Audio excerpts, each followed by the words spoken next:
Hello everyone, কেমন আছো তোমরা সবাই? আশা করি তোমরা খুব ভালো আছো, সুস্থ আছো। গেছিলাম ঠনঠনিয়া সিদ্ধেশ্বরী কালীবাড়িতে। এটি নর্থ কলকাতায় আছে আর এই মন্দিরটা অনেক পুরনো দিনের মন্দির আর খুব জাগ্রত মন্দির। তো দেখতেই পাবেন মন্দিরটার উপরে লেখাই আছে 1110 সাল থেকে 1431, মানে মন্দিরটার বয়স প্রায় 300 বছরের বেশি। এই মন্দিরটি সকাল 6টা থেকে 11টা অবধি খোলা থাকে, আবার বিকেল 4টে থেকে সন্ধ্যে 7টা অবধি খোলা থাকে। ঠনঠনিয়া কালীবাড়ি হল কলকাতার প্রাচীনতম ধর্মীয় স্থানগুলির মধ্যে একটি, যা দেবী কালীকে উৎসর্গ করে, যিনি মাতা সিদ্ধেশ্বরী রূপে এখানে পূজিত হন।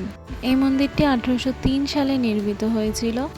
এটা একদম নর্থ কলকাতার কলেজ স্ট্রিট মার্কেট সেখানেই আছে এই মন্দিরটা। তো এই মা কালীর মন্দিরে মঙ্গলবার আর শনিবার করে পুজো দেওয়া হয় আর খুব ভিড় হয়। আমরা গেছিলাম রবিবার ছুটির দিনে, তাই সেদিনকে একদম ফাঁকা ছিল। আমরা গেছিলাম দুপুরবেলা, তখন প্রায় 2:30-3টে বাজে। গিয়ে তো তখন মন্দির বন্ধ ছিল, মন্দির খুললো তখন 3:45-4টের সময়। তো আমরা প্রায় 1.5 ঘন্টার উপরে ওখানে ওয়েট করছিলাম। তো তারপর আমরা এখানে ভালোভাবে পুজো দিলাম। আর এই মা কালীর মন্দিরের সাথে একটা শিবেরও একটা ছোট্ট মন্দির আছে, শিবলিঙ্গ আছে যেখানে। আর এই মন্দিরে হয়তো আগে বলি হতো, তাই বলিরও জায়গা আছে, কিন্তু এখন মনে হয় বন্ধ আছে, তাই জন্য সেই জায়গাটাকে একদম ঘিরে দেওয়া আছে। তো সেটা তোমাদের সাথে আমি লাস্টে দেখাচ্ছি। মন্দিরের সাথেই লাগোয়া ফুলের দোকান, মিষ্টির দোকান ছিল। তো সেখান থেকেই ধূপ, মোমবাতি, ফুল আর একটুখানি প্যারা কিনে নিয়েছিলাম, সেগুলো দিয়েই ঠাকুরের কাছে পুজো দিয়েছিলাম।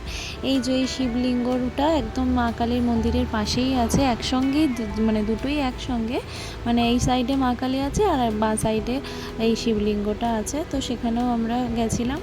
তো আমি তো শুনেছি এই ঠনঠনিয়া কালী মন্দির নাকি খুবই জাগ্রত মা কালী, তো তাই জন্যই চলে এসেছিলাম মা কালীর দর্শনে। আর ফাঁকায় পুজো দিয়ে নিয়েছি।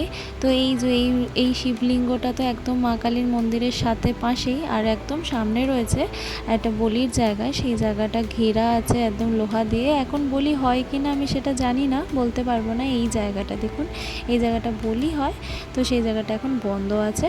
তো ভালো করে পুজো দিয়ে চলে গেলাম বাড়ি। ভিডিওটা ভালো লাগলে কিন্তু অবশ্যই একটা লাইক কমেন্ট করবে, আর আমার চ্যানেলটা কিন্তু সাবস্ক্রাইব করতে একদমই ভুলবে না। যারা যারা আমার চ্যানেলটা সাবস্ক্রাইব করোনি, এক্ষুনি তাড়াতাড়ি সাবস্ক্রাইব করে দিও। গাছ থাকলে দেখুন রাস্তাটাকে দেখতে কি সুন্দর লাগছে, সেটাই দেখতে দেখতে যাচ্ছিলাম, তাই আপনাদের সাথে একটুখানি শেয়ার করে নিলাম। সবাই ভালো থাকবেন, সুস্থ থাকবেন। আজকের মতো এখানে শেষ করলাম, টাটা।